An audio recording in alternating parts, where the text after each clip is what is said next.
오늘은 주와 함께 달려가리라 라는 제목으로 하나님 말씀 함께 나누도록 하겠습니다. 선지자 예레미야는 인간적으로 보면 참 불쌍한 사람입니다. 어느 날 하나님께서 오셔가지고 예레미야를 꼬드기십니다.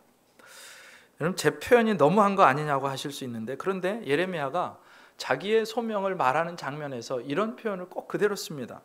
예레미야 20장 7절에 이렇게 나와요. 여호와여, 주께서 나를 권유하심으로 내가 권유를 받았사오며 주께서 나보다 강하사 이기셨으므로 내가 조롱거리가 되니. 이게 이제 예레미야가 자신의 소명을 설명하는 장면인데, 이 부분을 히브리 말을 되게 완곡하게 번역을 해놨어요. 근데 진짜 원문을 보면 이렇게 나와 있습니다. 오 하나님, 주님은 저를 꿰어내셨습니다. 저는 꿰매 넘어갔습니다. 주님은 저를 강탈하셨습니다. 저는 당했습니다. 이런 맥락입니다. 그러니까 예레미야는 하기 싫다고 하는데 하나님이 사탕발림으로 꼬드겨 가지고 지금 예레미야가 지금 선지자의 사역을 하고 있노라고 그런 고백을 하고 있는 거예요. 그런데 그렇게 예레미야가 깜빡 넘어가가지고 예언자 사역을 하는데 그 사역이 결코 쉽지가 않은 겁니다. 너무 어려워요. 왜 그랬을까요? 하나님께서 맡겨주신 사명이 뭐였냐면, 그렇게 부패하고 패역한 유다의 죄를 적나라하게 고발하고 회개를 촉구하고 회개하지 않을 때 하나님의 심판을 선포하는 것, 그게 예레미야의 사명이었습니다. 유다가 망할 것입니다. 예루살렘이 불태워질 것입니다. 많은 사람들이 칼에 죽을 겁니다. 바벨론에 사로잡혀 갈 것입니다. 그러니 항복하세요. 그의 입에서 나오는 메시지는 늘 죄에 대한 고발이나 회개에 대한 요구나 심판의 메시지였어요. 그러니 자꾸 심판 얘기하고 저주 얘기하고 하니까 예레미야가 사랑을 받겠습니까? 어디 간들 환영을 받겠습니까? 모든 사람이 하나같이 예레미야를 싫어합니다. 어째 저런 재수없는 인간이 선지자라고 나와가지고 떠들고 다닌다냐 그러고 있어요. 아니, 입에 저주와 회개를 달고 다니는 이 나쁜 놈 같으니라고, 재수없고 밥맛이 떨어지는 놈, 예레미야 선지자를 향해서 늘 그렇게 사람들이 수군거립니다. 그러면서 사람들이 끊임없이 예레미야를 비난하고 비방하고 조롱하고 이단자 취급을 하는 거예요. 그래서 예레미야는 늘 모욕을 당하고 생명의 위협을 느끼고 살았고, 매를 맞았고 구덩이에 갇혔고 감옥에 갇혔어요. 심지어 하나님이 결혼까지 못하게 하셔서 결혼도 못 해보고 살았습니다. 하나님은 아니, 언제 내가 이런 거 해달라고 내가 조르기를 했습니까? 아니면 하나님한테 땡깡을 부렸습니까? 나는 안 한다고 하는데, 싫다고 하는데 하나님이 억지로 나를 꼬드겨가지고 이 자리까지 불렀으면 좀 길 좀 열어주시, 왜 저에게 이런 수모를 당하게 하시고 이런 조롱을 당하게 하시고 이런 치욕을 받게 하십니까? 이 예레미야의 마음이었습니다. 그래서 예레미야가 이 예레미야서를 보면 총 5번에 걸쳐서 하나님 앞에 장탄식을 합니다. 탄식을 해요. 하나님 앞에 울부짖어요. 그래서 이 부분을 뭐라고 부르냐면 예레미야의 고백록이라고 부릅니다. 총 5군데가 나와 있는데 오늘 본문은 그 중에서 첫 번째 본문이에요. 여기서 이 본문에서 예레미야는요, 자신이 악인들에게 위협당하고 있다는 사실을 깨닫습니다. 누군가 자기를 죽이려고 한다는 사실을 하나님으로부터 듣고 그때부터 하나님 앞에 하소연하기 시작하는 거예요. 아무도 환영해 주지 않고 심지어 나를 죽이려고 한다는 그 일을 알게 되고 나서 예레미야가 주저앉습니다. 뿐만 아니라 세상에 악인들이 그렇게 많은데 그 악인들의 형통에 대해서 하나님 앞에 묻고 따지고 싶은 거예요. 하나님, 저 악한 인간들은 어떻게 저렇게 잘 지냅니까? 여러분이 예레미야의 자리에 계셨다면 어떠하셨겠습니까? 나는 하나님께 열심히 순종했는데 내 앞에 일어나는 일은 온통 어려운 일들 뿐이에요. 내가 봤을 때 하나님도 무시하고 하나님을 부르면서도 뒤에서는 하나님의 말씀을 거역하는 그 악당들은, 그 악인들은 세상적인 말로 형통하고 번성하는데, 그런데 그런 부조리한 현상이 내 눈앞에 너무너무 잘 보이는데 여러분 같으면 어떠시겠습니까?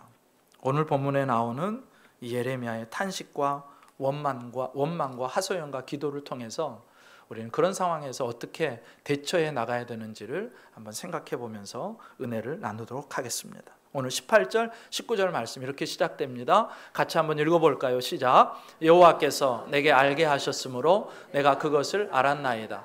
그때 주께서 그들의 행위를 내게 보이셨나이다. 나는 끌려서 도살당하러 가는 순한 어린 양과 같으므로 그들이 나를 해하려고 꾀하기를 우리가 그 나무와 열매를 함께 박멸하자. 그를 살아있는 자의 땅에서 끊어서 그의 이름이 다시 기억되지 못하게 하자 함을 내가 알지 못하였나이다. 아멘. 어느 날 하나님께서 예레미야에게 예레미야야, 너가 지금 누군가 너를 죽이려 하고 있어. 음모를 꾸미고 있어. 하나님이 보여주세요. 알려주세요. 그래서 하나님께서 알려주니까 비로소 예레미야가 그 전까지는 새까맣게 모르고 있었는데 누군가 자기를 죽이려 한다는 음모를 깨닫기 시작합니다. 속으로 그렇게 생각했을 것 같아요. 아, 내가 위험에 처해 있구나. 내가 사람들에게 미움을 받아도 엄청 미움을 받고 있는 거구나. 이렇게 가다가 진짜 죽을 수도 있겠다. 하나님 말씀 전하다가 진짜 죽을 수도 있겠다. 그런데 나는 억울해. 내가 한 일은 하나님의 말씀에 순종해서 하나님의 말씀을 전한 것뿐인데 왜 내게 이런 일이 있어야 하나? 그러면 오늘 예레미야가 알게 된 그 악인들의 위협이 무엇이었느냐? 19절 하반절에 악인들이 이렇게 속삭이는 거예요. 우리가 그 나무와 열매를 함께 박멸하자. 그를 살아있는 자의 땅에서 끊어서 그의 이름이 다시 기억되지 못하게 하자. 지금 예레미야가 보지 않는 곳에서 그 예레미야를 죽이려는 악인들이, 그 대적자들이 이렇게 쑥덕거리고 있는 겁니다. 그 나무와 열매를 함께 박멸하자. 여기서 나무는요, 예레미야를 가리킵니다. 그러니까 예레미야가 아예 후손도 없이 이 땅에서 아예 사라지도록 우리가 그를 죽이자, 그런 얘기를 하고 있는 거예요. 자신들이 속한 공동체로부터 철저히 예레미야를 배제하고 축출하겠다는 거예요. 아니, 무슨 잘못을 했다고? 도대체 대적자들은 왜 그토록 미워하는 것으로 만족하지 못하고 미워하는 것에서 한 걸음 더 나가서 예레미야를 죽여서 아예 땅에서 없애버리려고 하느냐? 도대체 이 대적자들은 누구고 그들의 정체는 무엇이고 왜 위협하려고 하느냐? 그 동기가 무엇이었느냐? 오늘 21절에 보니까 하나님께서 이렇게 말씀하세요. 여호와께서 아나돗 사람들에 대하여 이와 같이 말씀하시되 그들이 네 생명을 빼앗으려고 찾아 이르기를 너는 여호와의 이름으로 예언하지 말라. 두렵건대 우리 손에 죽을까 하노라 하도다. 여기 보니까 지금 하나님께서 예레미야의 탄식을 들으시고 기도를 들으시고 그러면 내가 그들을 심판하겠다 하시면서 그 심판받을 악인들이 누구인지를 설명하시는데 그게 누구라고 나와 있죠? 아나돗 사람들입니다. 아나돗 사람들. 그 사람들이 뭐라고 이야기합니까? 그 이유가 뭐예요? 예레미야가 선포한 하나님의 말씀을 듣기 싫다는 겁니다. 이 땅이 그 말씀을 받아들이지 못한다는 거예요. 그들의 심기를 예레미야의 선포가 몹시도 불편하게 했고 받아들일 수 없었습니다. 그도 그럴 것이 나라가 망한다니까요. 우리나라는 이제 끝났다고 얘기하니까 바벨론에 항복하라. 우리식으로 얘기하면 일본에게 항복하라. 그런 얘기를 지금 예레미야가 한국 사람들에게 하고 있는 것과 똑같은 이치입니다. 그러니 사람들이 다 매국노라고 하고요. 그러니 사람들이 그를 죽이려고 하는 거예요. 근데 충격적인 것은 아까 말씀드린 그 대적이 누구였냐 하면 아나돗 사람들이에요. 왜 이게 충격이냐? 아나돗은 어떤 동네냐 하면 예레미야의 고향 동네입니다. 예레미야의 집이 있고 예레미야 친척들이 살고 있고 예레미야를 잘 아는 사람들이 살고 있는 그 동네. 근데 그 자기 고향 사람들과 친척들이요, 예레미야를 이 땅에서 축출하고 없애버리기 위해서 지금 음모를 꾸미고 있다는 겁니다. 얼마나 예레미야가 충격을 받았을지 한번 생각해 보세요. 여러분, 고향과 친척과 가족은요, 한 사람의 사회적이고 심리적인 안전판 역할을 합니다. 다른 곳에서 내가 배척당하고 다른 곳에서 조롱거리가 되어도 그의 친척과 가족이 그를 지지하면 다시 힘을 낼 수 있어요. 다시 일어날 수 있어요. 그런데 예레미야를 죽이려던 사람들이 다른 누군가가 아니라 멀리 떨어진 아예 알지 못하는 생면부지의 사람이 아니라 그런 사회적이고 심리적인 지탱의 마지노선이었던 친척과 가족들이 예레미야를 지금 죽이려 하고 있다는 거예요. 그러니까 예레미야는요, 지금 유다 땅에서 자기를 반겨주는 사람을 단 한 사람도 찾을 수가 없어요. 예루살렘뿐만이 아니라 자신의 고향 아나돗에서도, 그리고 그의 친척들도, 그의 가족들도 그를 환영하지 않습니다. 유다의 어느 곳에서도 환영해 주지 않습니다. 그가 선포한 메시지 때문에. 예레미야가 한 일은 그저 하나님의 말씀에 오롯이 순종한 일밖에는 없어요. 하나님이 말하라고 한 대로 말한 일밖에는 없습니다. 예레미야가 나쁜 짓을 한 게 아니에요. 강도 짓을 한 것도 아니고요. 사람들에게 폭력을 행사한 것도 아니고요. 마귀의 앞잡이 노릇을 한 것도 아닙니다. 하나님의 부르심을 쫓아 사는데 돌아오는 것은 사람들의 미움과 시기와 조롱과 협박과 위협이에요. 여러분 같으면 어떻게 하시겠어요? 하나님 너무하신 거 아닙니까? 하나님 나를 불러놓고 왜 이런 꼴을 당하게 하십니까? 하나님을 향해서 대거리할 수 있지 않겠습니까? 그런데 예레미야는 그 순간에 하나님 앞에 엎드립니다. 사람들이 나를 위협하고 나를 죽이려고까지 하는 그 상황, 자신은 그래서 예레미야는요, 자기를 도살장에 끌려가는 어린 양과 같은 신세로 표현을 해요. 어린 양이요, 무슨 일을 당할지 지금 1분 후에 3분 후에 이게 어린 양이 죽을 그런 위기인데, 그렇게 전혀 모르는 상황 속에서 도살장에 끌려가서 죽음을 맞이하는 어린 양처럼 예레미야도 하나님이 알려주지 않으셨다면 아무것도 모른 채로 어쩌다가 고향 땅에 갔는데 그 사람들에게 잡혀서 죽을 수밖에 없었던 그런 어린 양과 같은 처지로 자기를 그렇게 드러냅니다. 그러면서 예레미야가 그런 자기에게 하나님께서 좀 은혜를 베풀어 주시고 하나님께서 이 탄원의 기도를 들어주시라고 기도하는 거예요. 20절에 그의 기도가 나옵니다. 같이 한번 읽습니다. 시작. 공의로 판단하십니다. 사람의 마음을 감찰하시는 만군의 여호와여, 나의 원통함을 주께 아뢰었사오니 그들에게 대한 주의 보복을 내가 보리이다 하였더니 아멘. 여기 보시면 뭐라고 나오냐면, 하나님 내가 원통합니다. 하나님 내가 분합니다. 억울합니다. 주님의 보복을 내가 볼 수 있게 해주십시오.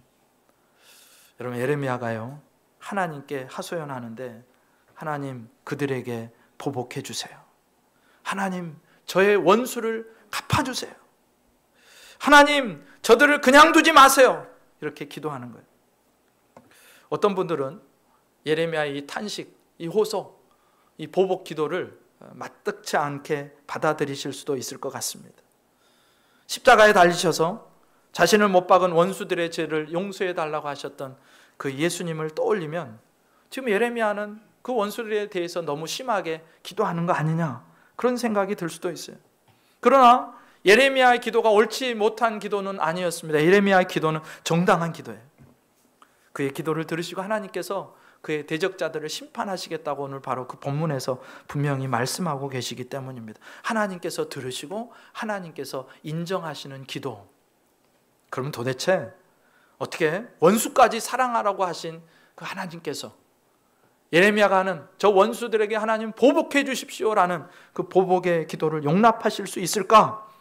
그것은 예레미야가 하나님의 뜻대로 지금 선포하고 있고, 그래서 예레미야의 말은 예레미야의 자신의 말이 아니라 자기에게 그 말씀을 주신 하나님의 말씀이기 때문에, 그러니 예레미야의 대적은요, 예레미야의 한 개인의 대적이 아니고 예레미야에게 말씀을 주신 하나님의 대적이 되는 겁니다. 그러니까 지금 하나님 앞에서 하나님의 저 대적들을 심판하시옵소서라고 말하는 것과 같은 거예요. 그러니까 하나님과 원수된 자에게 하나님의 공의의 심판을 내리시옵소서라고 기도하는 것이, 그래서 그게 당연한 것입니다. 그러니까 예레미야가 하나님 편에 서 있었기 때문에 그의 보복을 위한 기도는 정당한 기도였고 하나님은 그의 기도를 들으십니다. 그러니 우리가 하나님 편에 서 있는 이상, 하나님의 사람으로 말씀에 순종하며 이 땅을 살아가는 이상, 나를 대적하는, 하나님을 대적하는 자들을 향해서 하나님 보복해 주십시오, 원수를 갚아 주십시오, 우리는 그렇게 기도할 수 있다는 거예요. 여러분, 저는 여러분의 기도가 너무 점잖은 기도가 되지 않기를 바랍니다. 무슨 말이냐, 하나님 앞에서 아닌 척할 필요도 없고 우리의 속마음을 감출 필요도 없습니다. 그럴 수도 없습니다. 하나님이 다 아세요. 그러니 내 안에 있는 마음을, 그 원수들을 향한 마음을 있는 그대로 표현하셔야 됩니다. 그래야 내가 삽니다. 그것은 사람들 앞에 내어놓을 이야기는 아니고 다른 사람과 나눌 이야기는 아니지만 단독자이신 하나님 앞에 내가 나눌 수 있는 이야기라는 거예요. 하나님, 저들은 다만 나를 대적하는 자가 아니고 하나님을 대적하는 자들입니다. 그러니 하나님, 저들을 반드시 보복해 주십시오. 시편에, 여러 시편에서 보면 그런 보복의 기도, 원수를 저주해 달라는 기도를 시편 기자들이 많이 합니다. 하나님, 저들의 삶이 망가지게 해 주십시오. 저들의 입이 다치게 해 주십시오. 저들의 재산이 하루아침에 풍비박산나게 해 주십시오. 마침내 저들이 영원한 심판에 떨어지게 해주십시오. 저들이 절대로 편안하게 죽지 않게 해주십시오. 그리고 마침내 저들의 자손이 이 땅에서 멸절되게 해주십시오. 이게 시편의 기도였고, 이게 지금 예레미야의 기도고, 이게 하나님 앞에서 그 원수에 대해서 어찌할 뻔 보복하지 않으려는, 자신은 보복하지 않고 하나님께 그 원수의 보복을 맡기려는 하나님의 사람들의 기도여야 한다는 거예요. 근데 우리가 주의할 점이 있죠. 예레미야가 하나님을 부를 때 어떻게 부르냐 하면 사람의 마음을 감찰하시는 만군의 여호와여라고 부릅니다. 여기서 마음은요, 사람의 마음을 감찰하신다 할 때 마음은 히브리 원문으로 보면 사람의 콩팥과 심장을 살피시는 분이라는 그런 뜻입니다. 여러분, 고대 인간들을 어떻게 생각했냐면 그 심장과 콩팥에 비밀스러운 곳이 있고 그곳에 사고 체계를 주관하는 신체의 기관이 있다라고 생각을 한 거예요.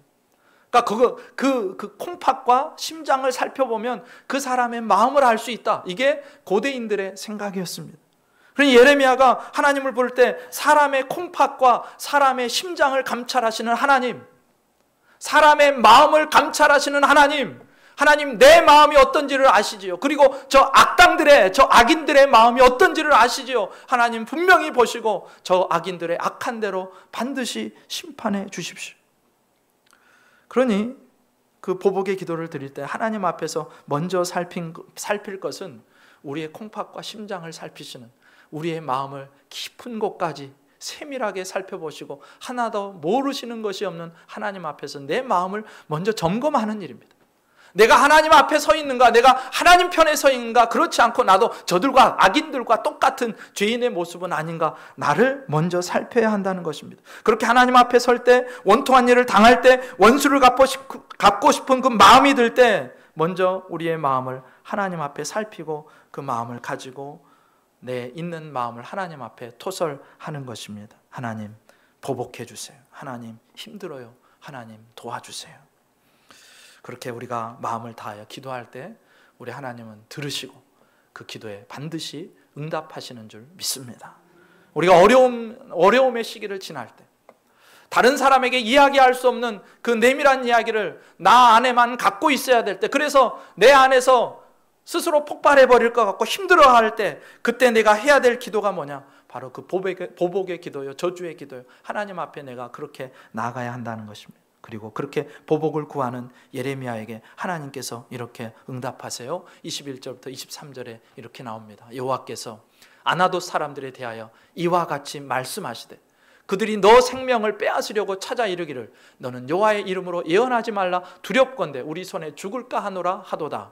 그러므로 만군의 여호와께서 이와 같이 말씀하시니라. 보라, 내가 그들을 벌하리니 청년들은 칼에 죽으며 자녀들은 기근에 죽고 남는 자가 없으리라. 내가 아나돗 사람에게 재앙을 내리리니 곧 그들을 벌할 해이니라.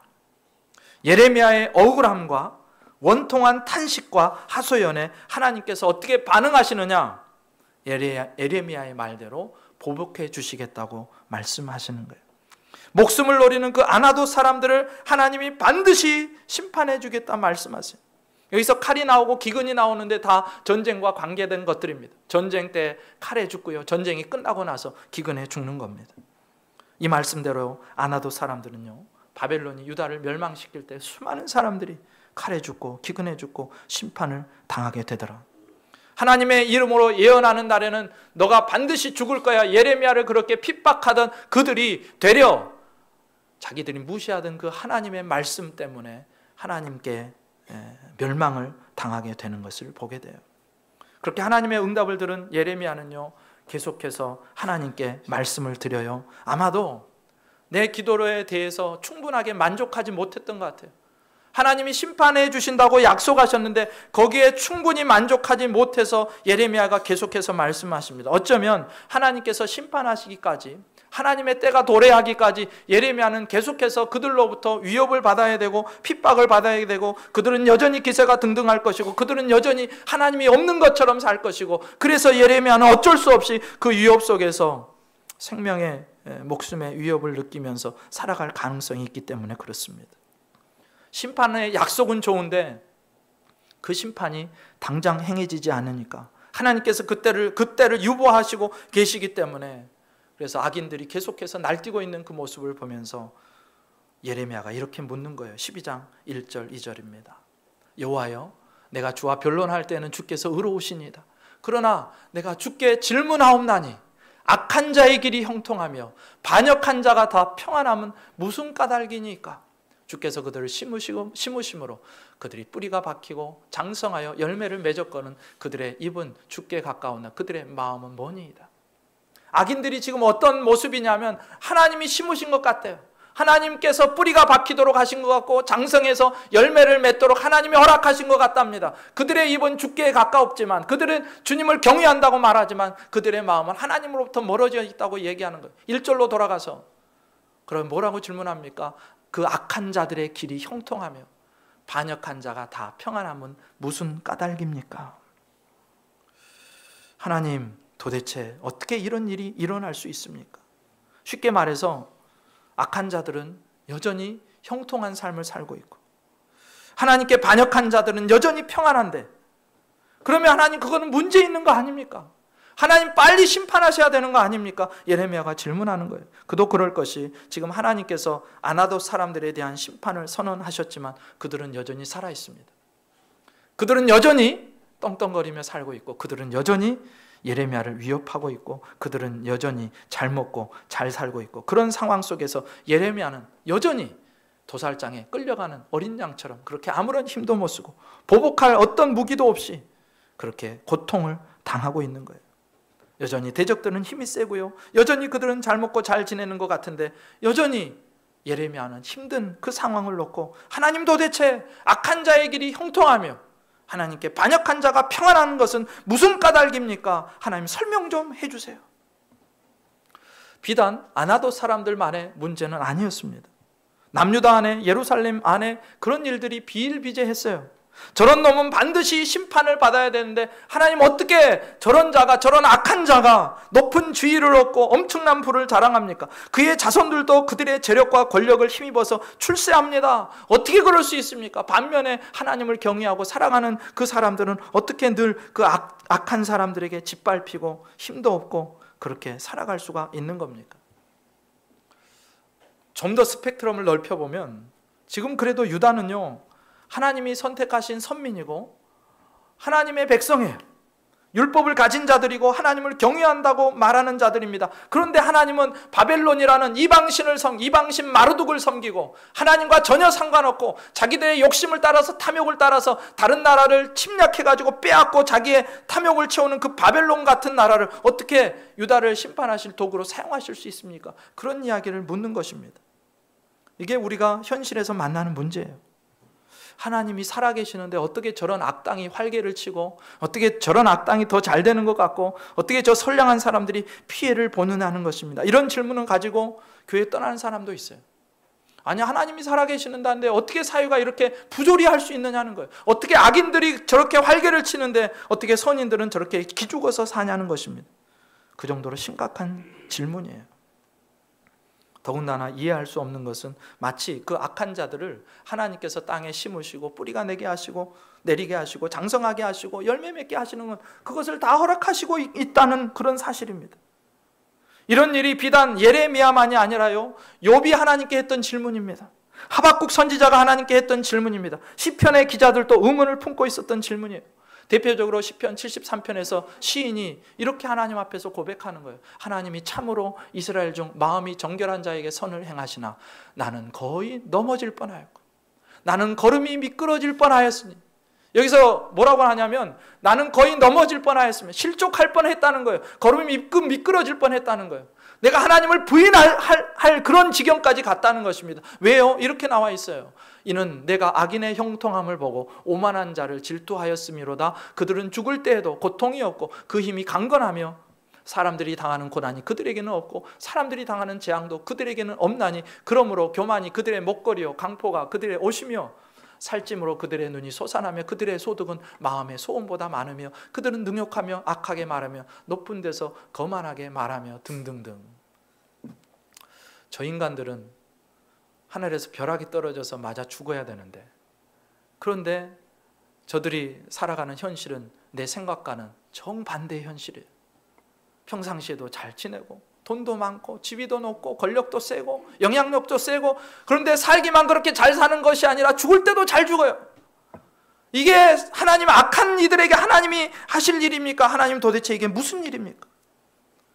예레미야가 보는 그 부조리한 모습, 악당들은 형통한 것 같고 의인들은 고난을 당하는 모습을 보면서 시인 또한 거의 넘어질 뻔하였고 내가 거의 미끄러질 뻔하였다고 표현합니다. 어쩌면 그런 모습을 보면서 그런 마음을 품는 것이 너무너무 당연하죠. 나는 하나님의 말씀대로 사는데 이렇게 괴롭고 힘든데 어떻게 저 인간은 하나님도 모르고 하나님도 부인하고 심지어 하나님을 대적하는데 저렇게 잘 지낼 수 있느냐는 것입니다. 이 예레미야가 가진 불만, 선지자 하박국이 호소했던 그 탄식, 시편 73편의 시인이 가졌던 그 의심, 이런 것들에 대해서 그러면 하나님은 어떤 반응을 보이실까? 성경은요, 이 질문에 대해서 결코 직선적으로 정확하게 대답해 주지를 않아요. 그리고 하나님처럼 이렇게 말씀하세요. 5절 6절에 이렇게 나옵니다. 같이 읽습니다. 시작. 만일 내가 보행자와 함께 달려도 피곤하면 어찌 능히 말과 경주하겠느냐? 내가 평안한 땅에서는 무사하려니와 요단강 물이 넘칠 때는 어찌하겠느냐? 내 형제와 아버지의 집에라도 너를 속이며 내 뒤에서 크게 외치나니 그들이 내게 좋은 말을 할지라도 너는 믿지 말지니라. 아멘. 하나님은 악인의 형통과 의인의 고난에 대한 예레미야의 질문에, 예레미야가 사실 고소한 거예요. 하나님 도대체 어떻게 이러실 수 있습니까? 그 고소에 동문서답 같은 말씀을 하시는 거예요. 뭐라고 하세요? 너가 보여주세요. 5절. 너가 보행자와 함께 달려도 피곤하면 어찌 능히 말과 경주하겠느냐? 네가 평안한 땅에서는 무사하려니와 요단강 물이 넘칠 때는 어찌하겠느냐? 이 말을 풀어보면 이것과 같아요. 예레미야야, 너가 보병들과 경주를 하는데도 그렇게 헉헉거리면 군마들과는 경쟁이 되겠느냐? 그런 얘기입니다. 내가 평안한 땅에서도 그렇게 힘겨워하는데 요단강물이 넘칠 때는 네가 어떻게 건너려고 그러느냐? 그래서 요단강물이 넘친다, 이 히브리 말은 흔히 숲속으로라고 해석할 수 있어요. 요단강 숲속에는 당시에 사자가 살았거든요. 사자가 출몰했다고 그래요. 그러니까 평화로운 땅에서도 그렇게 힘들어하는데 사자가 출몰하는 요단 숲속은 어떻게 네가 헤쳐나가려고 하느냐, 그렇게 말씀하시는 거예요. 다시 말해서 야, 경기 아직 시작도 안 했는데 벌써부터 힘들어하면 어쩌자는 거냐, 그런 얘기입니다. 너 정신 안 차려? 그런 얘기예요. 그 정도 가지고 기운 빠져하고 낙심하면 어쩌겠다는 거냐? 앞으로 네가 당할 고난은 지금 당하는 것보다 훨씬 큰 고난일 건데 지금과 비교하면 상상도 할 수 없는 것들이 너를 기다리고 있는데 겨우 이 정도에 맥 빠지고 코가 빠져서야 되겠느냐? 예레미야야, 정신 차려라. 예레미야는요, 이런 얘기를 기대하지 않았을 것 같아요. 그래, 예레미야야, 나도 알고 있어. 너 어렵지? 근데 말이야, 내가 그를 심판할 거야. 좀만 견뎌봐. 내가 너와 함께. 아니, 좀 위로하시고 공감해 주셔도 예레미야가 힘을 낼 둥 말 둥 그런 상황인데, 그런데 하나님은요, 예레미야를 대고 직사포로 쏘는 거예요. 너 지금 정신 안 차려? 너 지금 이것 갖고 힘들다고 하는 거야? 너 앞으로 얼마나 큰 일들이 기다리고 있는데? 근데 여기서 이 책망의 말 속에서 우리가 붙들어야 되고 예레미야가 붙들어야 될 숨겨진 메시지가 있어요. 어쩌면 대적들이 위협하고 악인들이 형통한 것 같은 그런 상황 속에서 하나님은 여전히 우리와 함께 하시면서 이렇게 말씀하고 계시는 줄 모릅니다. 너는 그 정도 일로 고꾸라질 사람이 아니야. 너는 말이야, 앞으로 군마들과 경쟁에서도 이길 사람이야. 너는 말이야, 사자가 출몰하는 요단 숲속에서도 거뜬하게 통과할 수 있는 그런 사람이야. 예레미야에게 하시는 책망 가운데는 이런 격려가 들어있는 거예요. 여러분은요, 보통 사람이 아니고 세상이 뒤집어지고 난리 법석이 나고 그래도요, 하나님이 함께 하셔서 넉넉하게 그 일들을 이기고 걸어나가실 수 있는 승리자인 줄 믿으시기 바랍니다. 네. 너는 앞으로 더 큰 고난도 이겨내고 감당할 수 있는 그런 사람이야. 너 이 앞에서 쫄지 마. 너는 내가 택한 사람이야. 그러니 절장부처럼 힘들다고 못 살겠다고 아우성 치고 있지만 말고 대장부처럼 일어나라. 사실 이게 우리만 생각하면 불가능하죠. 예레미야도 얼마나 힘들었으면 그렇게 질문하고 하나님께 따졌겠어요. 자신은 지금 유다에서 왕따예요. 내 고향 사람들 다 나를 싫어해요. 어느 누구도 반겨주지 않아요. 그런 심지어 내 친족들이 나를 죽이려고 하는 그런 상황이에요. 게다가 그렇게 자기를 죽이려고 하는 사람들은 오히려 더 잘 살아요. 떵떵거리고 살아요. 마치 하나님은 심판하지 않는 것처럼 그렇게 사는데, 예레미야는 자신은 매일매일 고난 속에, 고통 속에, 위협 속에 시달리고 핍박당하고 감내하기 어려운 그 고난들을 계속해서 마주합니다. 사람이 어떻게 혼자 이걸 다 이겨내겠습니까? 불가능해요. 그럼 도대체 어떻게 이런 처절한 상황에서 이기고 승리할 수 있다고 하나님은 예레미야를 채찍질 하시느냐? 그것은 바로 예레미야와 함께 하시는 하나님. 지금 예레미야를 책망하시면서 동시에 그의 위로자가 되시고 그와 함께 하시고 그에게 힘을 주시는 하나님이 계시기에, 내가 너와 함께 있으니 너는 넉넉하게 이 상황들을 이겨낼 수 있을 거라고 하나님이 말씀하시는 것입니다. 예레미야는요, 지금 그를 부르시고 그에게 능력을 주시는 하나님 안에서 이런 상황도 넉넉하게 이겨낼 수 있는 그런 사람이라는 거예요. 예레미야가 잘나서가 아니고 예레미야를 부르시고 그를 세우시고 말씀을 주시고 지금도 책망하시고 또한 공고하시는 하나님이 예레미야와 함께 하시기 때문에 예레미야는 이 상황도 이겨낼 수 있는 것입니다. 내게 능력 주시는 자 안에서, 내게 능력 주시는 자 안에서 내가 모든 것을 할 수 있느니라. 이 고백이요, 오늘 예레미야의 고백이고 저와 여러분의 고백 되시기를 주님의 이름으로 축복합니다. 여러분, 더 큰 고난이 올 줄 모릅니다. 군마와 경쟁을 해야 되는 아주 어려운 상황이 올 줄도 모릅니다. 사자가 출몰하는 요단 숲속을 헤쳐나가야 되는 절체절명의 위기가 나에게 닥칠지도 모릅니다. 그러나 내게 능력 주시는 자 안에서, 오늘 또 예레미야를 부르신 하나님 안에서 우리는 가능한 줄 믿습니다. 여러분, 지금 예레미야는 힘들어 죽겠는데, 심지어 믿음을 잃어버릴 판국인데 하나님 그래도 예레미야를 밀어붙이시는 이유가 하나님께서 그 일을 반드시 하실 것이기 때문에 그렇습니다. 그러므로 언제 믿음이 진짜 필요하냐? 내가 진짜 믿어지지 않을 때, 내가 상황만 보면, 내가 환경만 보면, 내가 여기저기를 살펴봐도 하나님이 함께 계신 그런 증거가 내 삶에 아무것도 없는 바로 그 상황이, 내가 죽을 수밖에 없다고 생각할 수밖에 없는 바로 그 상황이 진짜 하나님이 계심을 믿어야 하는, 믿음을 발휘해야 하는 그런 상황이라는 말씀입니다. 하나님이 안 계신 것 같은 바로 그 시간이 더욱 믿음의 눈을 들어서 하나님을 바라봐야 될 상황이라는 거예요. 한 발짝도 더 내디기 힘든 그런 상황이 내가 믿음으로 한 발자국을 더 내디뎌야 하는 상황이라고 오늘 하나님은 예레미야를 통해서 우리에게 말씀하십니다. 그러므로 여러분, 힘이 들수록, 어려울수록, 고난 가운데 있을수록 그 하나님을, 내게 능력 주시는 자 하나님을 전심으로 바라볼 수 있기를 주님의 이름으로 축복합니다.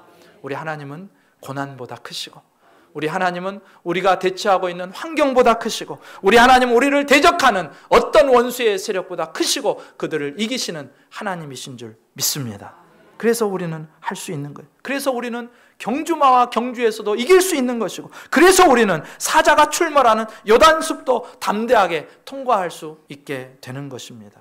우리를 그렇게 인도하실 강력한 하나님을 바라볼 수 있기를 주님의 이름으로 축복합니다.